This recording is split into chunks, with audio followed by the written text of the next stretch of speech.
Olha, o cenário internacional, a gente sabe, muda muito rápido, né? Isso mexe com áreas bem sensíveis, tipo a defesa nacional. Hoje, a gente tem aqui um material que indica, assim, uma reavaliação importante das parcerias estratégicas do Brasil na área militar. Um movimento que vale a pena a gente olhar de perto. Exatamente.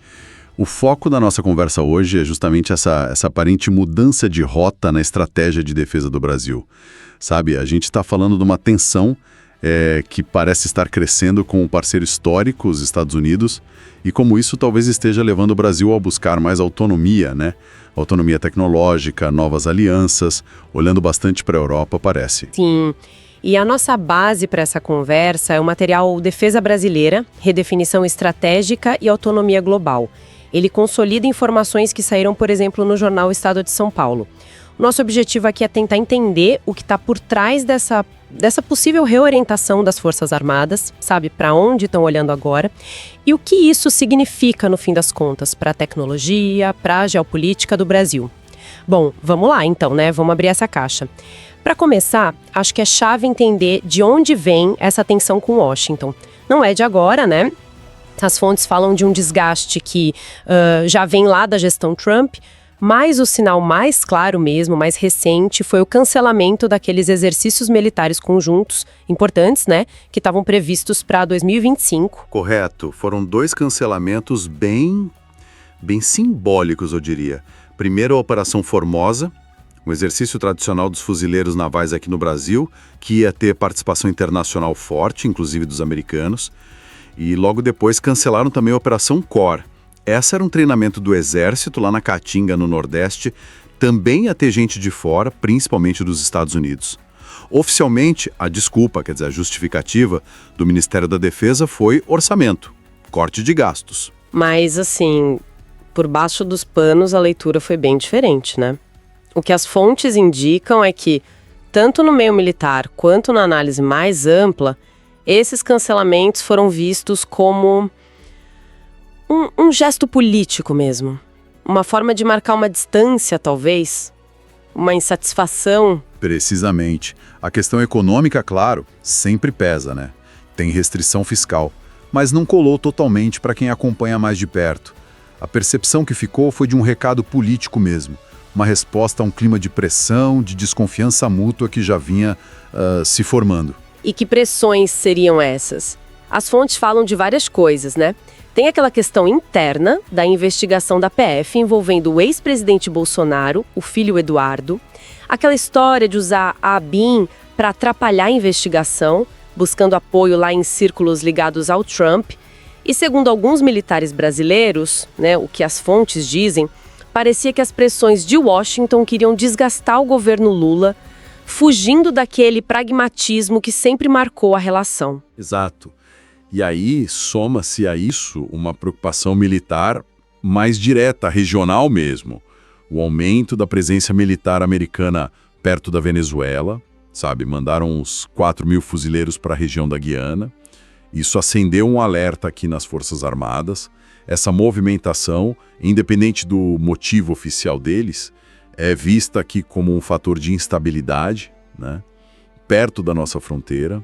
Nossa, aqui a coisa fica interessante mesmo, porque essa combinação toda, percepção de interferência política, instabilidade regional, investigação interna com elo internacional, parece que criou um ambiente, um terreno fértil para acelerar essa decisão de repensar o quão dependente a gente está dos Estados Unidos, estrategicamente falando. E é curioso ver como essa sensação de, insegurança começa a sair dos quartéis, dos círculos diplomáticos, né?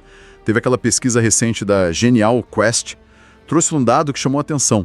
Pela primeira vez, 5% dos brasileiros disseram estar preocupados com a chance do país entrar numa guerra.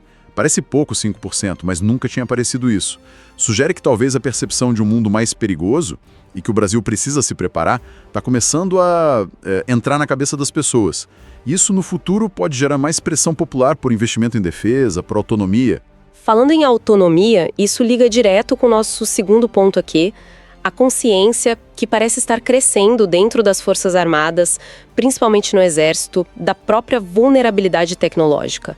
As fontes mostram bem uma dependência estrutural forte dos Estados Unidos, mesmo quando o equipamento principal não é americano. É um paradoxo interessante, né? O Exército comprou, por exemplo, os blindados Centauro II, da Itália. Modernos, mas mesmo eles tiveram que passar por adaptação. Para quê? Para integrar os sistemas de comunicação que já são usados aqui. E esses sistemas são, na maioria, americanos. O caso dos rádios Falcon, da Harris, uma empresa americana, é um exemplo clássico. Estão em todo lugar, em vários blindados, viaturas.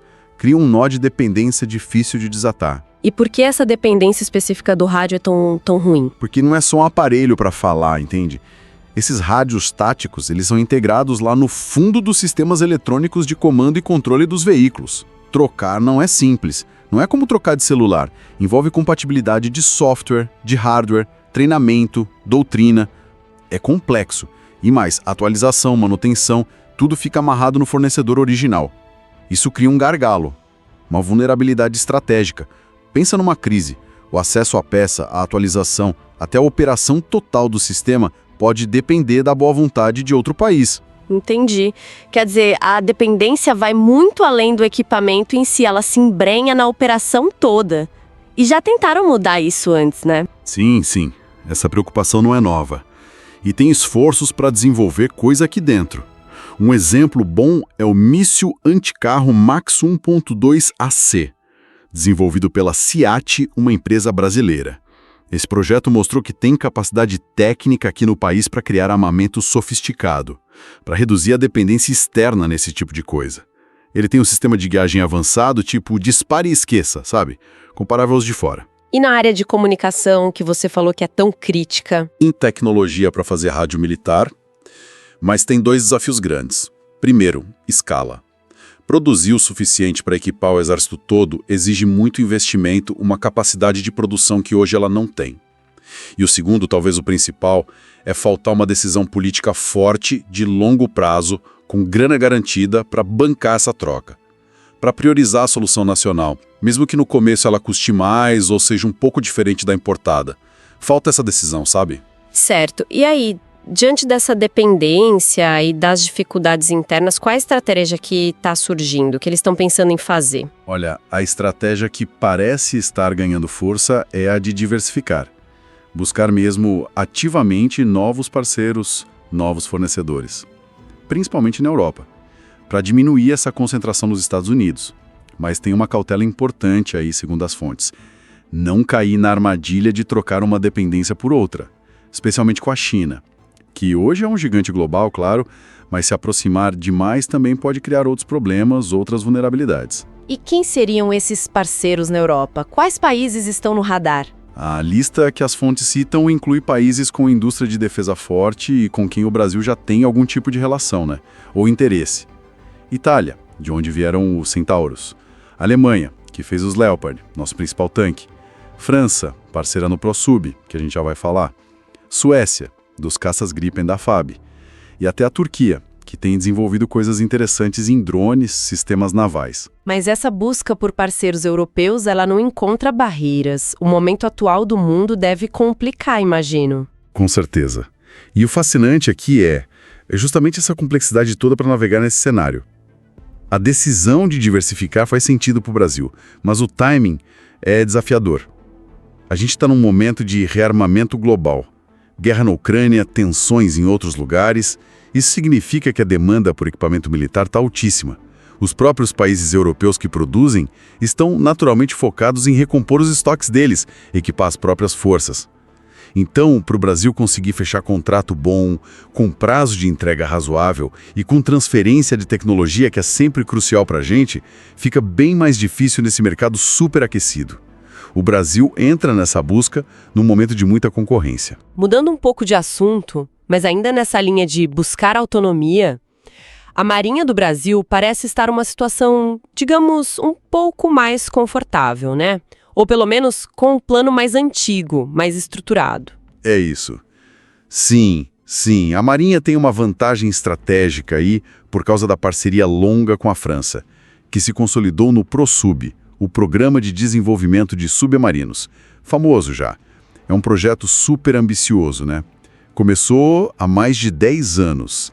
Prevê construir 4 submarinos convencionais da classe Scorpini, com muita transferência de tecnologia. E o ponto alto, desenvolver e construir o primeiro submarino brasileiro de propulsão nuclear, o SNBR Álvaro Alberto. E como tal pro sub?